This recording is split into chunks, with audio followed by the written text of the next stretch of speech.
everyone. I made this video earlier and I wasn't paying much attention to shaking the camera while I was walking, so I'm doing it again.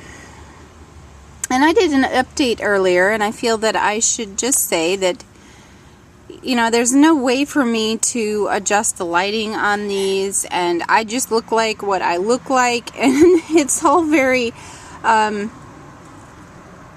you know, if you guys see extra freckles and everything on my face and my skin looks uneven now, it's just the way things are going right now. You want an apricot? Yeah, we'll go get an apricot in a minute. But we added a bunch more peppers up here because as my husband's work rounds down for the year, they actually throw away all of the plants that didn't sell. So this bed up here now has 21 peppers in it, in different varieties. This one here is a hot Portugal. See that cute little pepper on it? And there's a few jalapenos and a few others. This is my favorite one. This is called a Kraken Scorpion pepper. And we're going to see what that's like. In total, I believe I have 94 hot peppers now. Somewhere around 20 sweet peppers and probably around 20 tomatoes as well. This is a tomato, a cherry tomato that seeded itself, and I just let it grow.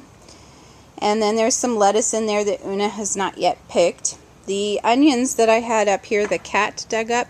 So far he doesn't seem to be messing with the peppers at all. He doesn't like those. So I guess this is just going to be a pepper bed from now on, because everything else that I put up here just does not do well. Now I'm going to walk to the back and try very hard not to shake everything so badly.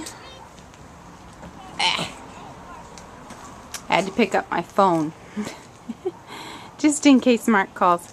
There is a really bad flu going around in my town, and I canceled a visit from my mother this morning because I don't want the kids getting it. And then I told Mark he should probably do the shopping by himself tonight. Sorry about the jiggle. The baby was sliding when I opened the gate. We're going to walk back here to the big garden. I will in just a second, honey. Because we bought so many plants from the closeout sale at Mark's work.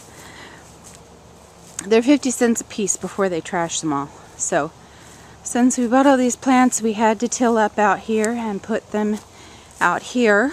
Mark tries to not disturb the earth as much as possible. So this ground out here is mostly hay and wood chips. Yes, the peppers are out there, aren't they? These are also hot peppers in many different varieties. I didn't separate out the extra hot from the regular hot, and next year I will. I was just trying to get them in the yard this year. And the peppers are fine being this close. I know many farms here local that grow them this close. The tomatoes I have a little too close.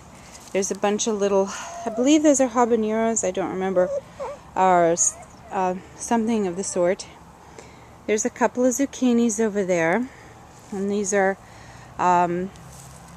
little muskmelons or cantaloupes. There's 4 of those, and then there's 8 zucchinis, I believe. Bunch of cute little peppers. One of my favorites is this Bulgarian carrot pepper right here. Aren't they cute? As the plant gets bigger, they will, whoops, falling over. I'm sorry, everyone. As the plant gets bigger, the peppers will get longer. Now, all of these plants were very root bound and pretty awful, so they don't look so good right now. I just planted these yesterday. But these are tomatoes, and yes, they are very close together. But they will get better as time goes. And I have seen one or two of the local U-Pick farms. They just do their tomatoes like this, and then they kind of let them crawl along the ground. And it doesn't seem to be a problem for them, so I'm doing it as an experiment. Now we're going to go around to the garden beds in the front of the property where I have my apricot trees. Trying very hard not to jiggle the camera too badly, but our ground out here is pretty uneven, so that's pretty hard to do.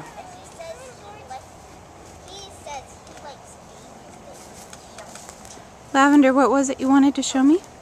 My shark. Oh, it's a lavender shark. Yeah, with a sparkly purple tail and orange teeth with a pink mouth.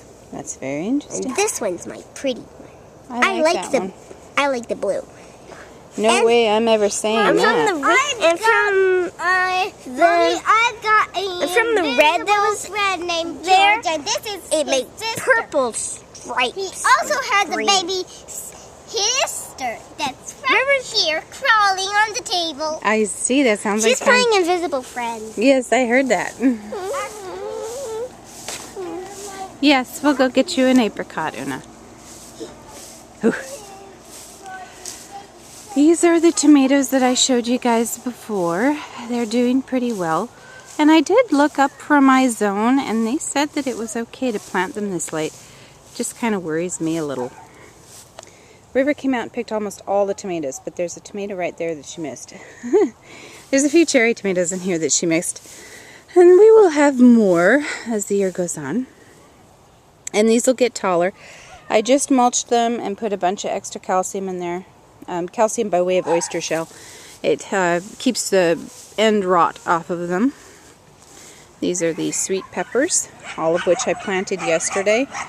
We put these beds together, the final two, and took all of the dirt out of the other beds and sifted through it and put it in here. It was a very large job, as well as 2 wheelbarrows full of the manure and hay and compost from the back. These are 2 tomatoes that were really, really sad, and I'm hoping they come back here with these sweet peppers. That's the little bean that River planted all by its lonesome in this bed we can't use. We didn't have enough dirt. And this is my little wild bed. Most everything was volunteer in here. Although I did plant a few seeds. I didn't know what they were, but because I had packaged up seeds from last year that I saved and I never wrote what they were. So I believe this is a yellow squash. And I think that these are eggplants. That's a little bunch of arugula. There's 2 sweet peppers in here that I couldn't fit in the other bed. Beans and a few cherry tomatoes that self-seeded. Watermelons. Sunflowers. And some cilantro tucked in there that's gone to seed, but I don't really worry too much about it. And let's go get her an apricot. Hopefully this is not that jiggly. Let's see. Yes, I'm going to get you a couple, honey. Nobody wanted my apricots this year.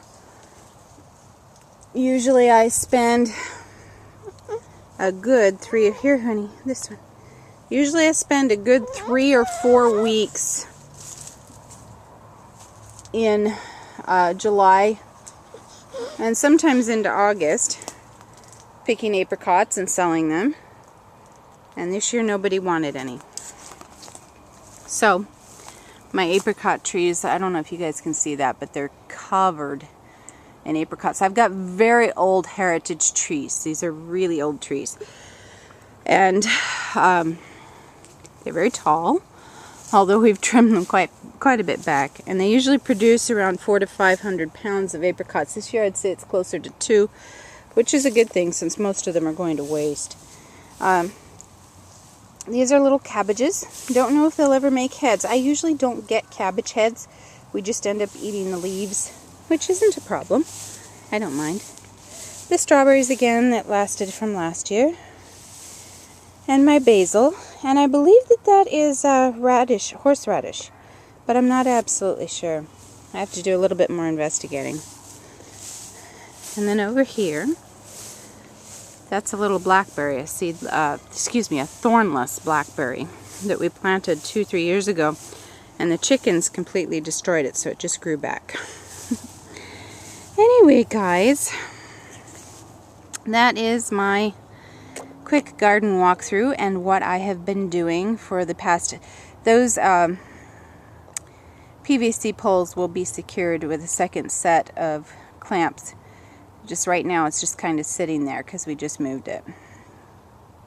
But that's what I've been spending all my time doing. Sifting dirt and hauling dirt and mulch and raking and so on to get everything planted and ready. That bed is still pretty good, so we'll probably reuse it. So you guys have a wonderful rest of your day, wherever you are and whatever time you're at. And